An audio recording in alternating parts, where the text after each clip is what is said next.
یہ ریڈیو صدائے حریت جموں و کشمیر ہے۔ محمد طارق اپڈیٹس کے ساتھ۔ مقبوضہ کشمیر میں غیر انسانی محاصرہ اور لاک ڈاؤن 125ویں روز میں داخل ہو گیا، جبکہ مقبوضہ وادی میں خوراک اور ادویات کی شدید قلت برقرار ہے۔ مقبوضہ وادی میں بھارت مخالف نعروں کے دوران بھارتی فوج کے تشدد سے متعدد کشمیری زخمی ہو گئے۔ گزشتہ روز 18ویں جمعے بھی بھارتی فوجی سری نگر کی جامع مسجد سمیت مقبوضہ وادی کی کئی مساجد کے باہر تعینات رہے اور کشمیریوں کو نماز جمعہ کی ادائیگی سے روک دیا گیا۔ تاہم سری نگر، بڈگام، گاندربل، اسلام آباد، پلوامہ، کولگام، شوپیاں، بانڈی پورہ، بارامولہ، کپواڑہ اور کئی دیگر اضلاع میں آزادی کے حق میں نعرے بلند کیے گئے۔ ممتاز آزادی پسند حریت رہنما شجاع عباس آج دل کا دورہ پڑنے سے انتقال کر گئے۔ کنٹرول لائن کے دونوں اطراف اور دنیا بھر سے کشمیریوں نے شجاع عباس کی وفات پر گہرے دکھ اور غم کا اظہار کیا ہے۔ سعودی شورا کونسل کے وفد نے چیئرمین ڈاکٹر عبداللہ بن محمد الشیخ کی سربراہی میں صدر پاکستان ڈاکٹر عارف علوی اور وزیر اعظم عمران خان کے ساتھ ملاقات کر کے مقبوضہ جموں و کشمیر پر پاکستانی موقف کی حمایت کی۔ عمران خان نے چیئرمین سعودی شورا کونسل کو مقبوضہ کشمیر میں انسانی حقوق کی صورتحال اور مظالم سے آگاہ کرتے ہوئے کہا کہ دنیا مقبوضہ کشمیر میں ہونے والی انسانی حقوق کی پامالیوں کا نوٹس لیتے ہوئے اقوام متحدہ کی مسئلہ کشمیر سے متعلق قراردادوں پر عمل درآمد یقینی بنائے۔ پاکستانی دفتر خارجہ کے ترجمان نے خبردار کیا ہے کہ مقبوضہ کشمیر میں 125 روز سے جاری لاک ڈاؤن کے باعث انسانی صورتحال سنگین ہوتی جا رہی ہے۔ ترجمان کا کہنا تھا کہ مقبوضہ کشمیر میں بدترین لاک ڈاؤن نے لاکھوں کشمیریوں کی زندگی کو متاثر کر رکھا ہے۔ اپڈیٹس ختم ہوئے۔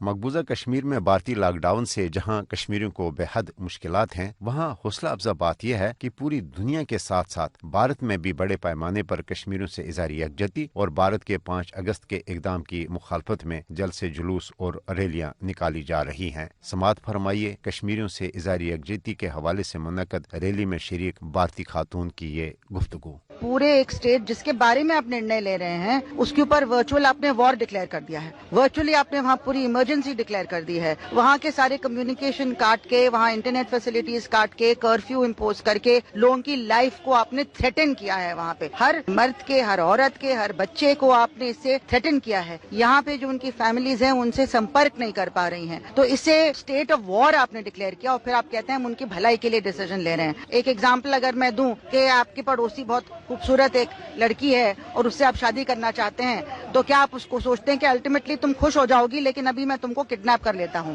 ہاں ابھی تو بہت تمہیں دکھ ہوگا، بعد میں تم خوش ہو جاؤ گی؟ کیا ہم یہ لیسن دے رہے ہیں؟ کیا اس کی مرضی نہیں پوچھی جائے گی اور اس کے ساتھ اس طرح سے ڈیسیژن کیا جائے گا؟ اسی طرح سے کشمیر کے ساتھ کیا جا رہا ہے۔ یہ تھیں بھارتی خاتون جو کہہ رہی تھیں کہ بھارتی حکومت نے 5 اگست کے اقدام سے کشمیریوں کا سب کچھ چھین لیا ہے اور دعویٰ کیا جا رہا ہے کہ یہ سب کشمیریوں کی معاشی، سیاسی اور سماجی خوشحالی کے لیے کیا گیا، جو سراسر جھوٹ اور حقیقت کے برعکس ہے۔